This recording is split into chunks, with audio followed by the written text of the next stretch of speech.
యెషయా గ్రంథము 52వ అధ్యాయము 7వ వచనాన్ని చదువుకుందాం.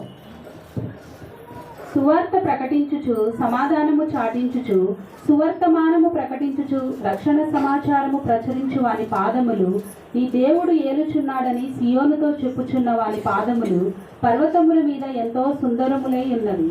ప్రార్థన చేసుకుందాం. మహోన్నతుడా, కనికరము కలిగిన దేవా, మీకే వందనాలు ప్రభువా. ఉదయ కాలం నుండి ఇంతవరకు మాతో నివసించిన దేవా నీకు స్తోత్రం. మీ పరిశుద్ధ లేఖనములలోని ఆశ్చర్యకరమైన సంగతులను మేము ఎరుగునట్లు మా హృదయ నేత్రములను తెరవమని మా ప్రభు అయిన యేసుక్రీస్తు ద్వారా వేడుకొంచుంటున్నాము తండ్రి, ఆమెన్. క్రీస్తునందు ప్రియులారా, నాన్న అది ఆ స్టాండ్ ఉన్న మైక్ పక్కన పెట్టేసేయండి. మన ప్రభువును మన రక్షకుడైన యేసుక్రీస్తు నామములో మరి ఈ నూతన సంవత్సర శుభములు ఆశీర్వాదములు మీకు తెలియచేస్తూ ఉంటున్నాను. ఈ వాక్యము నేను ఇంతకుముందు ఒకసారి ప్రకటించాను. మరి మొన్నటి దినమున నేను సిద్ధపడుతూ ఉంటున్నప్పుడు మరలా ఇదే వాక్యము నేను ధ్యానించాల్సి వచ్చింది. కారణము ఏమిటో ప్రభువా అని నేను ప్రార్థన చేసుకుంటూ మరలా సిద్ధపడుతూ ఉంటున్నప్పుడు దేవుడు అనేకమైనటువంటి విషయాలను నాకు బయలుపరిచినాడు. అందును బట్టి ఒకసారి మీతో ఈ సువార్తమానము ప్రకటించాలని నేను ఆశపడుతూ ఉంటున్నాను. దేవుని యొక్క ఉద్దేశము మరి ఈ హోలీ ట్రినిటీ సంఘము సువార్త ప్రకటనలో మరి ముందుకు కొనసాగాలని దేవుని ఆశయ ఉండవచ్చును. సువార్త ప్రకటించుచు సమాధానము చాటించుచు సువార్తమానము ప్రకటించుచు రక్షణ సమాచారము ప్రచురించు వాని పాదములు నీ దేవుడు ఏలుచున్నాడని సియోనుతో చెప్పు వాని పాదములు పర్వతముల మీద ఎంతో సుందరమైనవి అని ఉంటుంది. నహుము ప్రవక్త కూడా ఇదే మాటను ఆయన ప్రవచిస్తాడు. మనము చేసుకునేటటువంటి పండుగలు ఎన్ని తెలుసా మీకు? ప్రాముఖ్యంగా మనం ఎన్ని పండుగలు చేసుకుంటాము? మొట్టమొదటిది యేసు జననము. ఏంటిది అది? క్రిస్మస్ కదా. ఆ తర్వాత వెంటనే వచ్చేటటువంటిది యేసు శిలువ మరణము, గుడ్ ఫ్రైడే. ఆ తర్వాత వచ్చేటటువంటిది ఈస్టర్ కదా. ఇవన్నీ ఏంటి చెప్పాలి? ఇవన్నీ ఏంటి? ప్రియమైన దేవుని బిడ్డలారా, ఇవి పండుగలు అని మనం అనుకుంటున్నాము కదా. కానీ ఇవి అన్యుల దృష్టిలో ఇవి పండుగలు, ధన్యుల దృష్టిలో ఇవి సువార్తలు. సువార్త అని అంటే ఏదో విషయము చెప్పడము కాదు, కానీ ఒక ప్రణాళికాబద్ధమైనటువంటి దానిని ప్రకటించడమే సువార్త.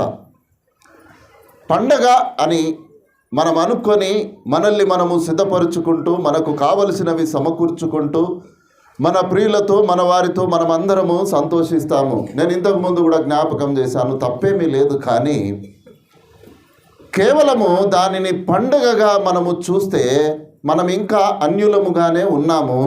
మనము ధన్యులము కావాలి అని అంటే ఇవి సువార్తలుగా ప్రకటించాలి. ఇది దేవుని యొక్క ఉద్దేశము. అందుకోసమనే మార్కు సువార్త 13వ అధ్యాయం 10వ వచనములు అంటాడు, సకల జనములకు ఈ సువార్త ముందుగా ప్రకటించబడాలి. ఏ సువార్త ప్రకటించబడాలి? ఏ సువార్త? యేసుక్రీస్తు లోకములోనికి వచ్చాడయ్యా.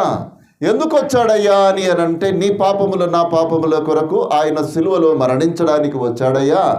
ఆయన మరణించాడయ్యా, మన పాపముల నుండి మనకు విముక్తి కలగజేశాడు. మరణించినటువంటి దేవుడు ఆయన సమాధిలో విడువబడలేదు. ఆయన పునరుత్థానుడై పరలోక రాజ్యములో ఉన్నాడు. ఆ ఉన్నటువంటి దేవుడు అక్కడే ఉండడయ్యా, మరలా మనల్ని కొనుపోవడానికి మరలా లోకములోనికి వస్తాడు అని ప్రకటించడమే సువార్త.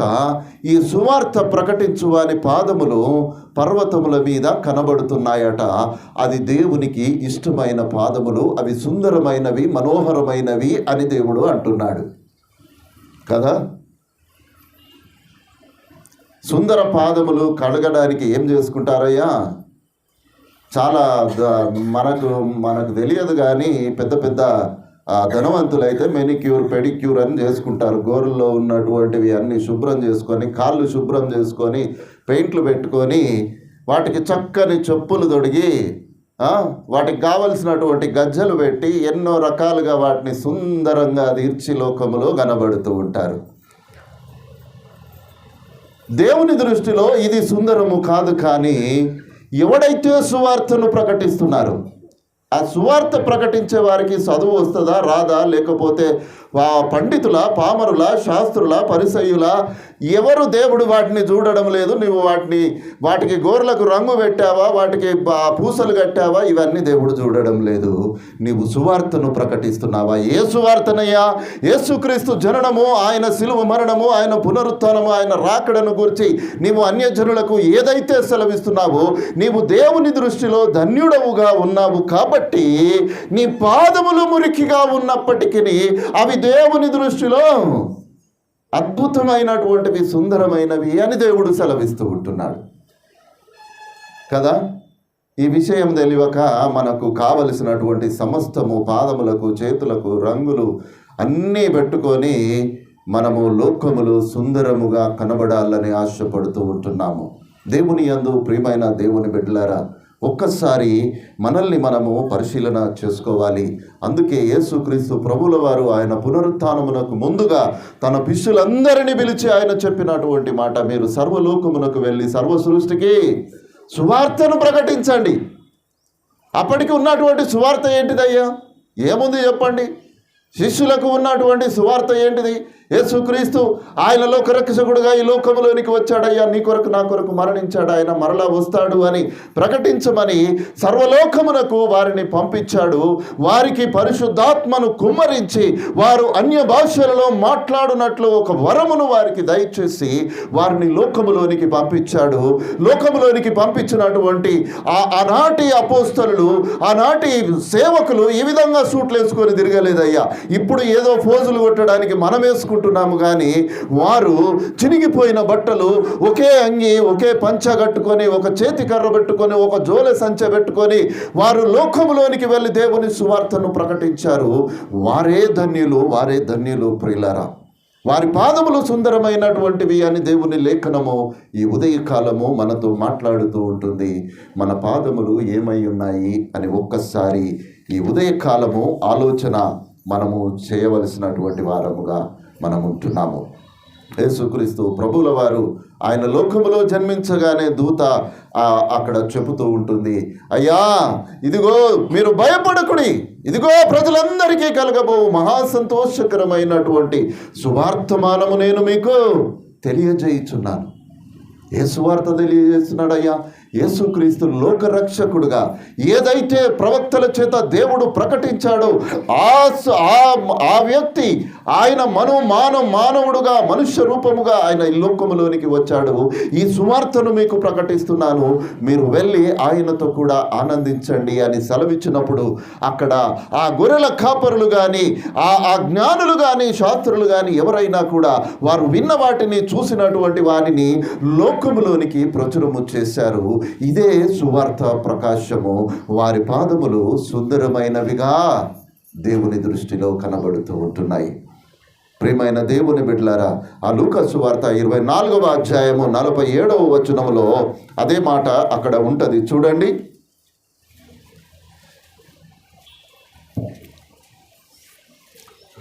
యెరూషలేము మొదలుకొని సమస్త జనములలో ఆయన పేరిట మారు మనస్సును పాపక్షమాపణయు ప్రకటింపబడుననియు వ్రాయబడి ఉన్నది.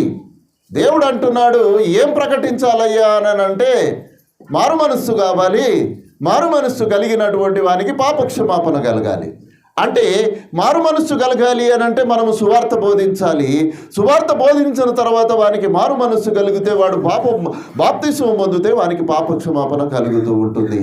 ఈ రక్షణ సువార్తను ప్రకటించాల్సినటువంటి బాధ్యత దేవుడు మన మీద భారమును పెట్టి ఉన్నాడు ప్రియులారా. కేవలము మనము వినువారము మాత్రమే అయ్యకుండా మనము ప్రకటించువారముగా మనం ఉండాలి. మనము ప్రకటించేటటువంటి జ్ఞానము దేవుడు మనకిచ్చి ఉన్నాడు.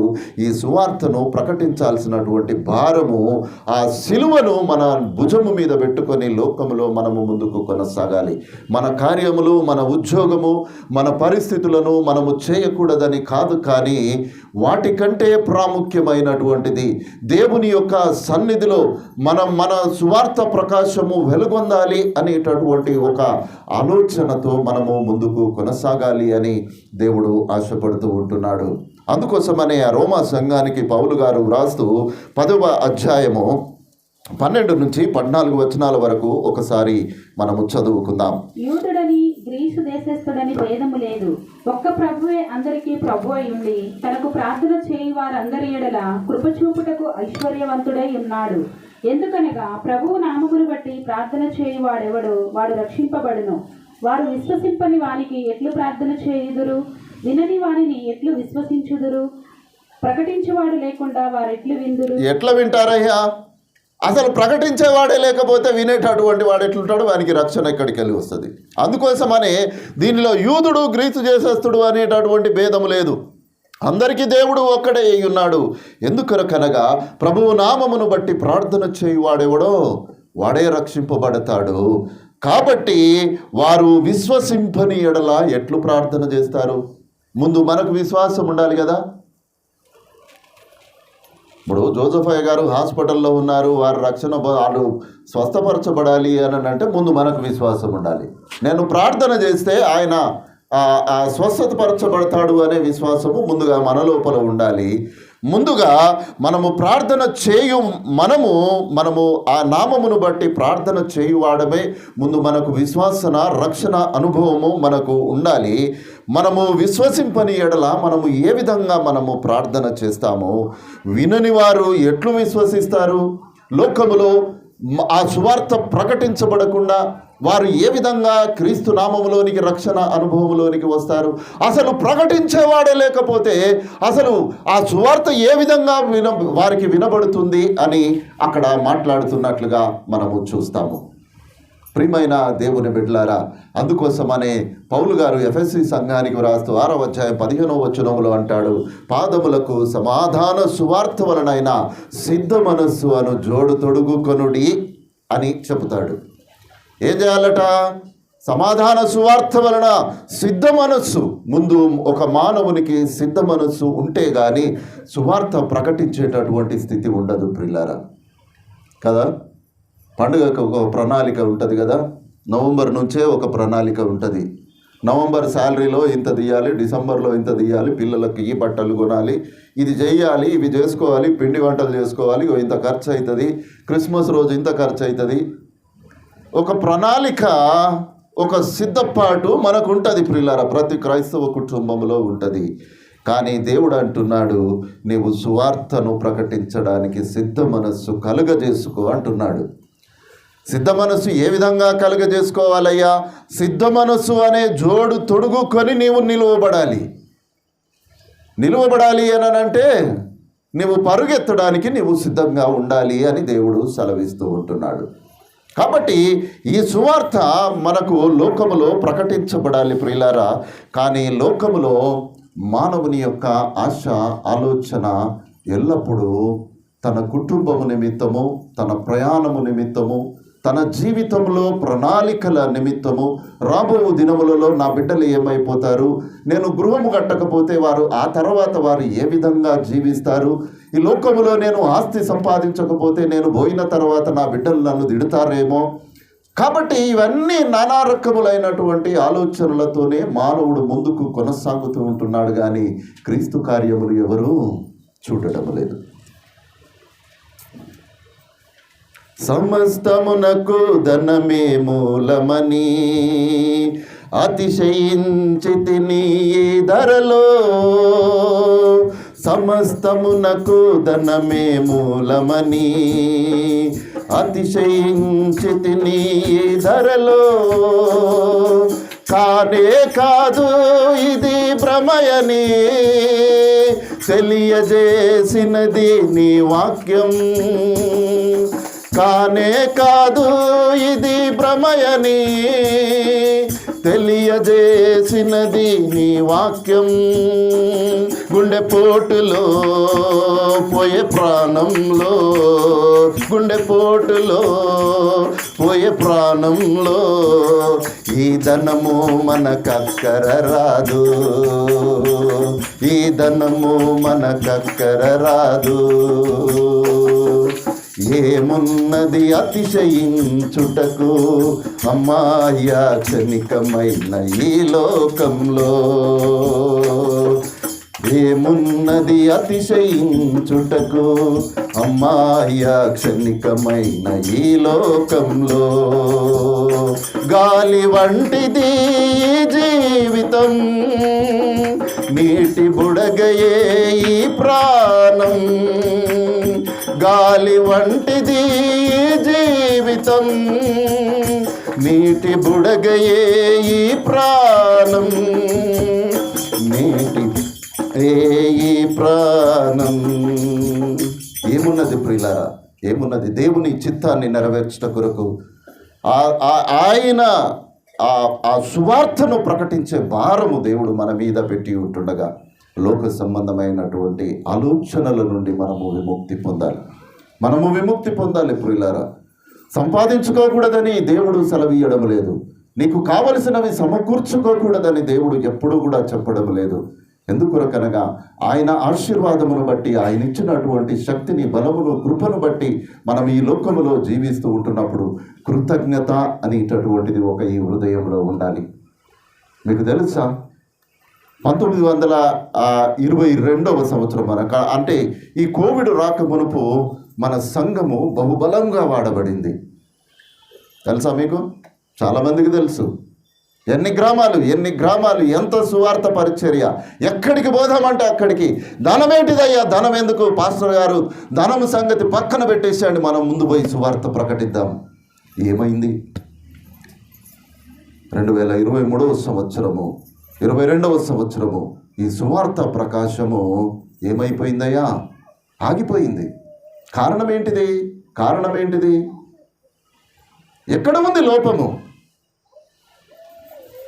ప్రియమైనటువంటి దేవుని బిడ్డలారా, సువార్త ప్రకటించు వారి పాదములు ఆ పర్వతముల మీద ఎంతో సుందరమైనవి. అందుకే యెషయా ప్రవక్త 61వ అధ్యాయము మొదటి 3 వచనాల్లో చక్కని మాటలు అక్కడ చెప్తాడు. చూడండి.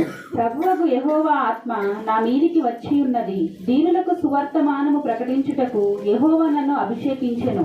నలిగిన హృదయము గల వారిని దృఢపరచుటకును, చెరలోనున్న వారికి విడుదలను, బంధింపబడిన వారికి విముక్తిని ప్రకటించుటకును, యెహోవా హితవత్సరమును మన దేవుని ప్రతిదండన దినమును ప్రకటించుటకును, దుఃఖాక్రాంతులందరినీ ఓదార్చుటకును, సియోనులో దుఃఖించు వారికి ఉల్లాస వస్త్రములు ధరింపజేయుటకును, బూడిదకు ప్రతిగా పూదండను, దుఃఖమునకు ప్రతిగా ఆనంద తైలమును, భారాభరితమైన ఆత్మకు ప్రతిగా స్తుతి వస్త్రమును వారికిచ్చుటకును ఆయన నన్ను పంపియున్నాడు. ఎందుకు పంపారయ్యా మమ్మల్ని? ఎందుకు పంపాడు చెప్పండి మనల్ని?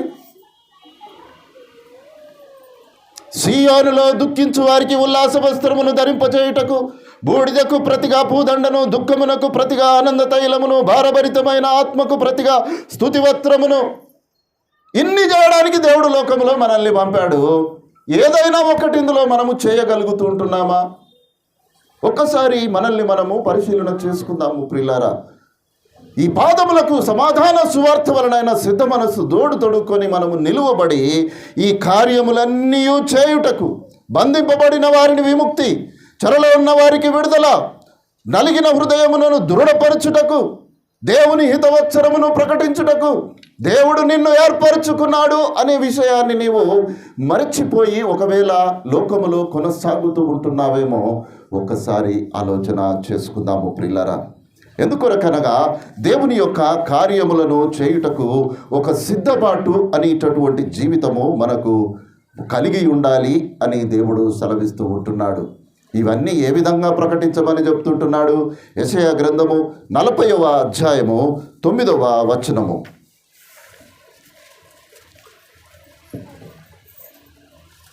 సియోను సువార్త ప్రకటించుచున్నదానా, ఉన్నత పర్వతము ఎక్కుము, యెరూషలేమా సువార్త ప్రకటించుచున్నదానా, బలముగా ప్రకటించుము, భయపడక ప్రకటింపుమి. ఇదిగో మీ దేవుడు అని యూదా పట్టణములకు మీరు ప్రకటించుడి అని అంటున్నాడు. ప్రకటించుచున్న వారలారా మీరు ఏం చేయమంటున్నాడు? ఉన్నత పర్వతములను ఎక్కి నీవు ప్రకటించుమని అంటున్నాడు. సువార్త ప్రకటించుచున్నటువంటి వారలారా బలముగా ప్రకటించుడి అని అంటున్నాడు. సువార్త ప్రకటించుచున్న వారలారా భయపడక ప్రకటించుడి అని అంటున్నాడు. ఏమని ప్రకటించాలయ్యా? ఇదిగో నీ దేవుడు రెండవ రాకడ వస్తున్నాడయ్యా. ఆ రెండవ రాకడ మహాభయంకరమైనటువంటి ఉగ్రత దినము. ఆ ఉగ్రత దినమును తట్టుకొనుటకు ఎవడు బుద్ధి చెప్పాడయ్యా నీకు? మారు మనస్సుకు తగిన ఫలము అనుభవించుడి అని ఈ క్రిస్మస్ గురించి నీవు, ఆ గుడ్ ఫ్రైడే గురించి, ఆ ఈస్టర్ గురించి ఆ సువార్తను నీవు ప్రకటించుము అని దేవుడు సెలవిస్తూ ఉంటున్నాడు. ఇంకా వీటిని పండుగలుగానే మనము ఆలోచన చేస్తే మనము మరి మెండైనటువంటి దీవెనలను పొందుకోవడానికి అర్హులముగా ఎంచబడమేమో ప్రియులారా. ఒక్కసారి ఆలోచన చేయాలి అని దేవుడు ప్రకటిస్తున్నాడు. ఇవన్నీ నీవు భయపడక నీవు ప్రకటించుము అని చెబుతున్నటువంటి దేవుడు ఏమని ప్రకటించమంటున్నాడో తెలుసా? సియోను నివాసులారా బహుగా సంతోషించుడి, యెరూషలేము నివాసులారా ఉల్లాసముగా ఉండుడి. నీ రాజు నీతిపరుడును రక్షణ గలవాడును దీనుడునయ్యుండి గాడిదను గాడిద పిల్లను ఎక్కి నీ యొద్దకు వచ్చుచున్నాడు. ఆయన నీ యొద్దకే వచ్చుచున్నాడు. నిన్ను రక్షించడానికి వస్తూ ఉంటున్నాడు. ఈ రక్షణ సువార్తము నేను నీకు ప్రకటిస్తుంటున్నానయ్యా. ప్రియమైన దేవుని బిడ్డలారా, మన జీవితములలో అనేక సంవత్సరాలు, నా జీవితంలో 55 సంవత్సరాలు గడిచిపోయాయి. ఇక తిరిగి రానటువంటి జీవితం. ఉదయకాలం నేను లేచి ప్రార్థన చేసుకుంటూ ఇదే మాట నాకు గుర్తొచ్చింది. ఇన్ని సంవత్సరాలు గడిచిపోయాయి కదా ప్రభువా, నీ పరిచర్యలో ఇంకో కొంత ముందు కాలము నేను ఒకవేళ పరిచర్యకు పిలువబడితే ఎంత బాగుండేది. నా జీవిత కాలం ఎంతో నాకు తెలియదు. నిన్నటి దినము అని అంటే రాత్రి ఆరాధన జరిగిందయ్యా, ఇంతమంది వచ్చారని చెప్తాను, కానీ రేపటి దినము గురించి ఏం మాట్లాడగలము ప్రియులరా? ఉదయకాలము నేను లేవు, నా ఉదయ ప్రార్థన అదే. జీవిత కాలంలో ఇంత గడిచిపోయింది కదా ప్రభువా, ఇంకెంత కాలం ఉందో తెలియదు. ఈ సువార్త ప్రకటించాల్సినటువంటి భారము అత్యధికముగా ఉన్నది. మరి ఏం చేయమంటావు ప్రభువా అని దేవుని సన్నిధిలో ఉదయకాలం నేను ప్రార్థన చేసుకున్నాను. వయసు పెరగడముతో పాటు మన ఆత్మ యొక్క విలువలు కూడా పెరుగుతూనే ఉండాలి ప్రియులారా. మనము దేవునిలో మన వయస్సు పెరుగుతున్న కొద్దీ ఆత్మ సంబంధమైనటువంటి మేలులలో కూడా మనము అత్యధికముగా మనము పెరగవలసినటువంటి వారముగా మనం ఉంటున్నాము. మన శరీరము కృషించిపోయినను మన ఆత్మ దినదినము నూతనపరచబడేటటువంటి విషయంలో మనము జాగ్రత్త కలిగినటువంటి వారముగా ఉండాలి. ఏ విధంగా అయితే పక్షిరాజు తన యవ్వనమును నూతనపరచుకోవడానికి ప్రయత్నము చేస్తూ ఉంటుందో మన యవ్వనమును కూడా, ఆత్మ సంబంధమైన యవ్వనము శరీర యవ్వనము కాదు ప్రియులారా, ఆత్మ సంబంధమైన యవ్వనము, ఈ శరీరము ముసలిదైపోతూ ఉంటున్నా ఆత్మ సంబంధమైనటువంటి యవ్వనము, పక్షిరాజు యవ్వనము ఏ విధంగా నూతనపరచబడుతూ ఉంటుందో ఆ విధంగా మనము కూడా నూతనపరచబడేటటువంటి వారముగా మనము ఉండాలి. ఎందుకొరకనగా ఆ దేవుడు ఆయన రెండవ రాకడ సమయములో మహాభయంకరమైనటువంటి శ్రమ, ఆ శ్రమలలో మన పిల్లలు తట్టుకోవడానికి కావలసినంత విశ్వాసము వారి జీవితములలో మనము నింపి ఈ లోకములో నుండి మనము వెళ్ళిపోవాలి ప్రియులారా. అంతేగాని ఆ పిల్లలకు కావలసినంత సమస్తము సమకూర్చి నేను వెళ్ళిపోతాను అని అంటే వాడు 666 ముద్ర వేసుకొని సాతాను ఎదుట తన చేతులు చాపి నిలువబడేటటువంటి పరిస్థితి కనబడితే వాడు నీవు కట్టినటువంటి గృహములో ఉండడు, కానీ ఆ కొండల వైపు గుట్టల వైపు పరిగెత్తి నా మీద పడు, నేను చచ్చిపోవాలయ్యా అని ప్రార్థించేటటువంటి పరిస్థితి ఏర్పడుతుంది.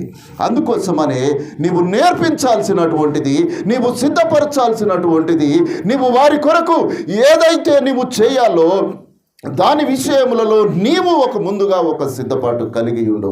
వారి కొరకు సిద్ధపరచవలసినటువంటిది దేవుని రాజ్యములో నీవు నేను కూడా ఉండాలి బిడ్డ. ఇదిగో మన దేవుడు నమ్మకమైనటువంటి వాడు. ఆయన ఇశ్రాయేలు 20 లక్షల మంది ప్రజలను, తన ప్రజలను తాను ఏర్పరచుకున్నటువంటి కానానుకు నడిపించినటువంటి దేవుడు. పగలు మేఘస్తంభమై రాత్రి అగ్నిస్తంభమై నడిపించిన దేవుడు. 40 సంవత్సరాలు వారు అరణ్యంలో ప్రయాణము చేస్తున్నప్పుడు వారి వస్త్రము పాతగిలలేదు, వారి కాలు వాయలేదు, వారి చెప్పులు కూడా అరిగిపోలేదు బిడ్డ.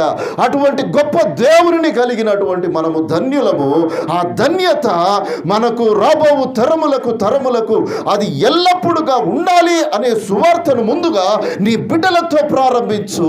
వారు విశ్వాసమునందు స్థిరపరచబడిన తర్వాత అన్యజనులకు నీ సువార్తను ప్రకటించడానికి నీ ప్రయాసమును కొనసాగించు. మన కుటుంబమే స్థిరపరచబడకపోతే మనము లోకములో ఎంత ప్రయత్నము చేసినా వ్యర్థమే. ప్రియులారా, ప్రియమైన దేవుని బిడ్డలారా, పరమగీతములు చూడండమ్మా. పరమగీతములు 2వ అధ్యాయము 8వ వచనము. ఆలకించుడి, నా ప్రియుని స్వరము వినబడుచున్నది. ఇదిగో అతడు వచ్చుచున్నాడు, గంతులు వేయుచు కొండల మీదనో ఎగసి దాటుచు మెట్టల మీదనో అతడు వచ్చుచున్నాడు. పరమగీతములు గ్రంథము నుండి మరి దేవుడు సెలవిస్తూ ఉంటున్నాడు. నా ప్రియుడు కొండలు మెట్టలు దాటి ఆయన లోకములోనికి వస్తున్నాడు అని దేవుని లేఖనము మనతో మాట్లాడుతూ ఉంటుంది. ప్రియమైన దేవుని బిడ్డలారా, కీర్తనకారుడు 96వ కీర్తన 10వ వచనములో అంటున్నాడు, యెహోవా రాజ్యము చేయుచున్నాడు, లోకము కదలకుండా స్థిరపరచబడి ఉన్నది, న్యాయమును బట్టి ఆయన జనములకు పరిపాలన చేయును. ఈ వార్త ఎవరికి ప్రకటించాలయ్యా? అన్యజనులకు ప్రకటించుమని దేవుడు సెలవిస్తూ ఉంటున్నాడు. దేవుని రాజ్యము వస్తుంది, అది కదలకుండా స్థిరపరచబడి ఉన్నది, న్యాయమును బట్టి ఆయన జనములకు తీర్పు తీర్చును, పరిపాలన చేయును. ఈ సువార్తను అన్యజనులకు మీరు ప్రకటించుడి అని దేవుడు సెలవిస్తూ ఉంటున్నాడు. ఈ సువార్తను మనము ప్రకటిస్తూ ఉంటున్నామా ప్రియులారా? నూతన సంవత్సరము ఒక సంవత్సరం అయితే మన జీవితములలో నూతనముగా వచ్చింది, కానీ పాతవి గతించిపోయాయి. మరలి రానటువంటి జీవితము కొంత జరిగిపోయిన జీవితం గురించి ఇక చింతవద్దు. ఎందుకోసమంటే అది ఇక ఎన్నటికి రాదు. ముందున్న జీవితములలో ఈ సువార్త ప్రకాశమును లోకములోనికి పంపించడానికి మనల్ని మనము సిద్ధపరచుకోవాలని దేవుడు ఆశపడుతూ ఉంటున్నాడు. కీర్తనకారుడు అంటాడు కదా, ప్రభువు ఈ మాట సెలవిచ్చుచున్నాడు, దానిని ప్రకటించు స్త్రీలట. ఎట్లున్నారట? ఉన్నారా అమ్మా? ఎవరు సపోర్ట్ చేయరు? లేరా మన సంఘంలో స్త్రీలు? ప్రియమైన దేవుని బిడ్డలారా, ఈ మౌనము సంఘములో మనము మౌనముగా ఉండవచ్చు, కానీ దేవుని రాజ్యములో ఈ మౌనము ఉండదు. ప్రియులారా, నువ్వెవరో నాకు తెలియదు అని దేవుడు ఒక్కసారి అంటే ఇక నువ్వు తెలవనట్టే లెక్క. దేవుని లేఖనమే సెలవిస్తుంది. 68వ కీర్తన 11. ప్రభు ఈ మాట సెలవిచ్చుచున్నాడు, దానిని ప్రకటించు. దేనిని ప్రకటించేటటువంటి వారిని? దేవుడు కదలకుండా ఈ భూమిని స్థిరపరిచి ఉన్నాడయ్యా. ఆయన మరలా లోకంలోనికి రాజ్యము చేయడానికి వస్తున్నాడు, ఆయన తీర్పు తీర్చడానికి వస్తున్నాడు అని ప్రకటించేటటువంటి స్త్రీలు గొప్ప సైన్యముగా ఉన్నారు అని దేవుని లేఖనము మనతో మాట్లాడుతూ ఉంటుంది. ఈ గొప్ప సైన్యము ఎప్పుడైతే దేవుని సముఖములో కన్నీటితో ప్రార్థిస్తారో లోకమే కదిలాడుతుంది. ప్రియులరా, మీకు తెలియదు, మీరు ఆలోచన చెయ్యరు. ఎందుకోసం అనంటే నేను ఒక్కదాన్నే ఉన్నానా, నేనే పోవాలా, నేనే ప్రార్థన చేయాలా? ఆయన ఇప్పుడు ఈ చలి పెడుతుంది, 7 గంటలకు పోతే 8:30 దాకా ఎవడు ఉండాలి అక్కడ? ఉపవాస ప్రార్థన అంటే ఇంట్లో బట్టలు తుక్కునే ఉన్నది, అంట్లు తోముకునే ఉన్నాయి. నేను ఉపవాసం ఉండనా? ఉదయం 9 గంటల నుంచి రాత్రి 9 దాకా ఉపవాసం ఉంటా, ఇంట్లో పనంతా చేసుకుంటా, రాత్రి 9 గంటలకు స్నానం చేసి కడుపుండే తిని పంట, ఇదే ఉపవాసము అని అనుకుంటున్నామేమో. కాదు ప్రియులారా, నీ ఉపవాసం ఉన్నప్పుడు ఏం చేయాలి? నీ గదిలోనికి వెళ్ళి నీవు తలుపు వేసుకొని నువ్వు ప్రార్థన చేసుకుంటూ ఉండాలి. నువ్వు బట్టలు తుక్కుంటా, అంట్లు తోముకుంటా కాదు, నువ్వు వంట చేసుకుంటా కాదు, వచ్చిపేటలకు ముచ్చట పెట్టుకుంటా కాదు. నీ ఉపవాసం ఉన్నప్పుడు నీవు దేవుని మందిరములో ఉండాలి. నీ ఉపవాసం ఉన్నప్పుడు నీ గదిలో నీవు ఉండాలి. అనేకుల కొరకు ప్రార్థించే స్త్రీవిగా నీవు ఉండాలి. ఈ భారము మన జీవితములలో లేకపోతే మనము ఎక్కడ ఉన్నాము, ఏ సువార్తను ప్రకటిస్తున్నాము, మనము ఏం వింటున్నాము, ఏం అర్థం చేసుకున్నాము, లోకములోనికి ఏ సమాచారమును మనము తీసుకొని పోతుంటున్నాము, ఏ విధంగా మన పాదములు ఆ సీయోను పర్వతం మీద సుందరంగా దేవునికి కనబడుతున్నాయో ఒక్కసారి ఆలోచన చేసుకోవాలి. పనులు అనేకములు, కానీ దేవుని పని కూడా ఒకటి ఉంటుంది. దానికి కూడా కొంత సమయము ప్రత్యేకించాలి కదా. 24 గంటలు అంటే దశమ భాగం ఎంత 2 గంటలు 40 నిమిషాలు ఇస్తున్నారా? పోనీ 2 గంటల 40 నిమిషాల దశమ భాగం తీస్తే 24 నిమిషాలు. పోనీ అందులోకెళ్ళి దశమ భాగం తీస్తే 2 నిమిషాలు చేస్తున్నారా? 2 నిమిషాలన్నా? ప్రియమైన దేవుని బిడ్డలారా, నేను ఎవరిని విమర్శించడం లేదు. ఎందుకొరకనగా రాబో దినములు మహాభయంకరమైన దినములు. ఇదిగో ఇక్కడ కూర్చున్నటువంటి చిన్న బిడ్డలు వారి విశ్వాసాన్ని బలపరచడానికి మనమే మూలమై ఉండాలి. మనమే మూలం. మన విశ్వాసాన్ని, మన తల్లిదండ్రుల విశ్వాసాన్ని, అమ్మ నాన్నల తాత అమ్మమ్మల విశ్వాసము, వారు చేసిన పరిచర్య, వారు ప్రకటించే సువార్త వారు నేర్చుకోవాలి. ప్రియులారా, 1900 సుమారు 38-40 సంవత్సరముల నుంచి డబిల్పురలో మా తాతగారు, మా అమ్మ నాన్న తండ్రి గారు జాన్ పంతులు గారు ఆయన సువార్త అక్కడ చేశారు. డబిల్పురం ఇప్పుడు ఒక పెద్ద సిటీ. ఆ రోజుల్లో అక్కడ కరెంటు కాదు కదా, ఏమీ లేవు. ఆ ప్రాంతంలో ఆయన సువార్తను ప్రకటించేటటువంటి వాడు ఒక లాంతరు పట్టుకొని, ఒక గ్యాస్ లాంతరు పట్టుకొని సాయంకాల దినమున అందరూ పొలాలకు పోయి వచ్చినాక ప్రతి ఇంటికి పోయి, వస్తున్నావా మోసే, అయ్యా జాను వస్తున్నావా, రండి అయ్యా అని అంటే ఎవరి లాంతరు, ఎవరి బెడ్షీట్లు చాపలు పట్టుకొని వచ్చి ఆ ముందట అక్కడ వేసుకుంటే ఆ లాంతరు వెలుగులోనే సువార్త ప్రకటించేది. నేను ఇగో ఇంత చిన్నగా ఉండి ఉండవచ్చును, మా తాత నాకు చేతికి లాంతరు ఇస్తే ఆ లాంతరు ఆయన చేయి పట్టుకొని, ఒక చేతిలో లాంతరు పట్టుకొని ఆయనతో ఇంటింటికి తిరిగినటువంటి అనుభవం నాకుంది. సువార్త ప్రకటించు అని పాదములు పర్వతముల మీద సుందరములై ఉన్నవి. ప్రియమైన దేవుని బిడ్డలారా, దేవుని చిత్తము చేయడానికి మనము వెనకాడేటటువంటి వారముగా ఉండము. నీ చిత్తము చేయుటే నా జన్మమూలమని తెలుసుకొంటిని ఇలలో, నీ చిత్తము చేయుటే నా జన్మమూలమని తెలుసుకొంటిని ఇలలో, నీ చిత్తమే నాకు అతిశయం, నీ చిత్తమే నా ప్రాణాధారం, నీ చిత్తమే నాకు అతిశయం, నీ చిత్తమే నా ప్రాణాధారం. నే బ్రతికెదా నీ కోసమే, నీ పిలుపు నాకందే వరకు, నే బ్రతికెదా నీ కోసమే, నీ పిలుపు నాకందే వరకు. ఎప్పటిదాకా ప్రియులారా, దేవుడు పిలిచాడనంటే ఏ సమయమో, ఏ అర్ధరాత్రో, ఏ పగలో, మధ్యాహ్నమో, ఏ సమయమో మనకు తెలియదు ప్రియులారా. కానీ దేవుని పిలుపు వచ్చే వరకు, దేవుని పిలుపులో మనము ఆయనతో కొనసాగేటటువంటి ఒక ప్రణాళికను మనము సిద్ధం చేసుకోవాలి. దేవుని చిత్తము కొరకు ప్రార్థించాలి. ప్రభువా, లోకంలో నన్ను రక్షించావయ్యా. కారణం ఏంటిది? ఒట్టిగానేనా నేను ఈ లోకంలోనికి వచ్చాను? నీ లోకంలో ఇంతేనా? నేను ఈ లోకంలో పనులు చేసుకొని, నేను నా భార్య బిడ్డలను పోషించుకొని ఇదేనా నా జీవితము? నాకు ఇంకా ఏదైనా జీవితం నీవు ఏర్పరిచావా? ఎప్పుడైనా అడిగారా మీరు? ఒక్కసారి అడగండి. స్నేహితుడితో మాట్లాడినట్లుగా మాట్లాడండి. దావీదుతో దేవుడు మాట్లాడాడు, ప్రియ స్నేహితునిగా మాట్లాడినట్టు మాట్లాడాడు. మోషేతో దేవుడు మాట్లాడాడు, ఎలియాజరుతో దేవుడు మాట్లాడాడు, ఆరోనుతో దేవుడు మాట్లాడాడు. ఏలియా, ఎలీషా, యెహోషువ, కాలేబులతో మాట్లాడిన దేవుడు ఏ ఉదయ కాలము నీతో ఎందుకు మాట్లాడడం లేదు? ఒకవేళ నీవు మాట్లాడడం లేదేమో ఒక్కసారి దేవుడిని పలకరించి చూడు. నా చిత్తం ఏంటిది? అసలు నువ్వెందుకు పంపించావు? ఏంటిది నాకు ఈ స్థితి? ఎందుకు ఈ అనారోగ్యం? ఎందుకు ఈ అప్పులు? అసలు ఎందుకు ఈ లోకంలో నేనున్నాను? ఈ సువార్త ప్రకటించడానికా, లేకపోతే కేవలము నామకార్థ క్రైస్తవుడిగా జీవించి ఈ లోకాన్ని విడిచిపెట్టడానికా? ఒక్కసారి దేవుణ్ణి ప్రశ్నించి చూడు. హబక్కూకు ప్రవక్త ప్రశ్నించినట్లుగా ఒకసారి నీవు ప్రశ్నించి చూడు. దావీదు ప్రశ్నించినట్లుగా ఒకసారి దేవుని నీవు ప్రశ్నించి చూడు. దేవుని నుండి సమాధానము పొందుకుంటావు.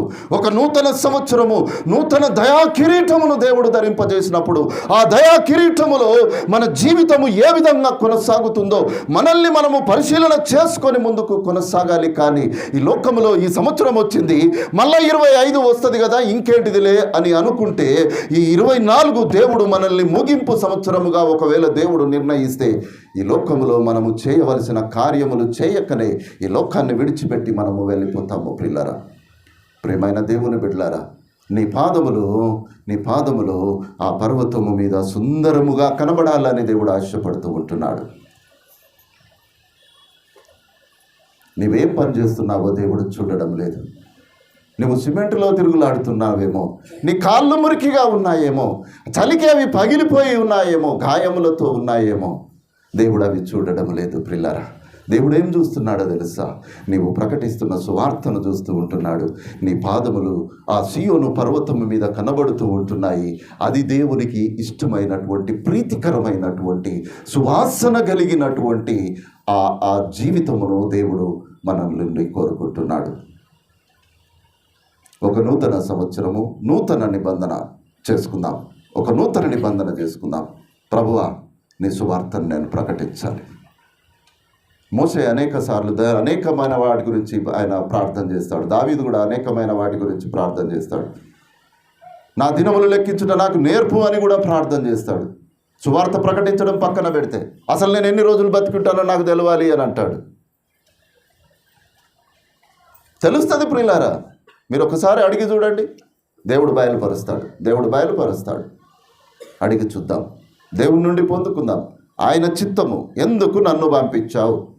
నేనేమై ఉన్నా? ఎందుకు అయ్యున్నా? ఎందుకు ఈ స్థితి నాకు కలిగింది? నాలో లోపం ఉందా? లేకపోతే నీవు నన్ను దర్శించడం లేదా? లోపం ఉంటే ఆ లోపం ఏంటిదో నాకు బయలుపరచు, దాని నుండి నేను విడుదల పొందుకుంటా. ఒక్కసారి మనల్ని మనము పరిశీలన చేసుకుందాం.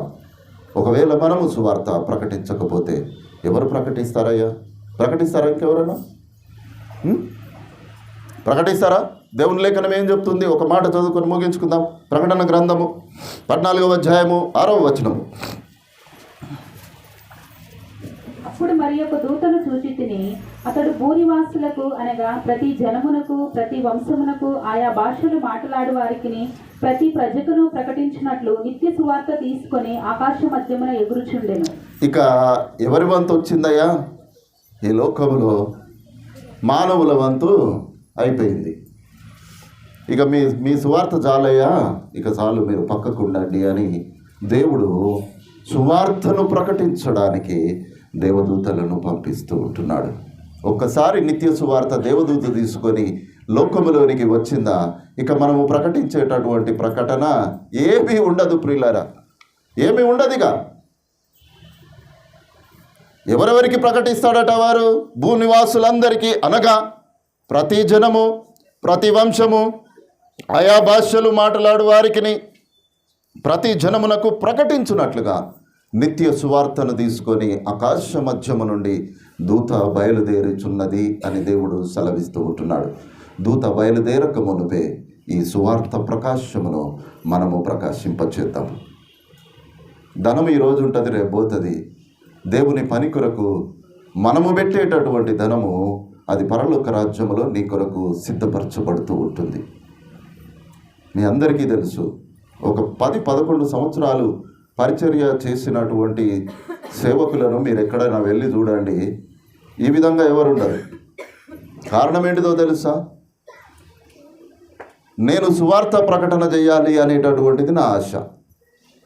ఇల్లు కట్టుకోవడము, మందిరం కట్టడము దేవుని పని. ఇల్లు కడితే కడతాము, లేకపోతే నేనున్నట్టే నా పిల్లలు కూడా కిరాయి ఇళ్ళలో ఉంటారు. తప్పేముందయ్యా? ఏమైనా ఉందా? అందరూ సొంత ఇళ్ళల్లో ఉన్నోళ్ళే ధనవంతులని, లేకపోతే పరలోక రాజ్యము చేరతాలని ఏమైనా రూల్ ఉందా? ఏమీ లేదు కదా.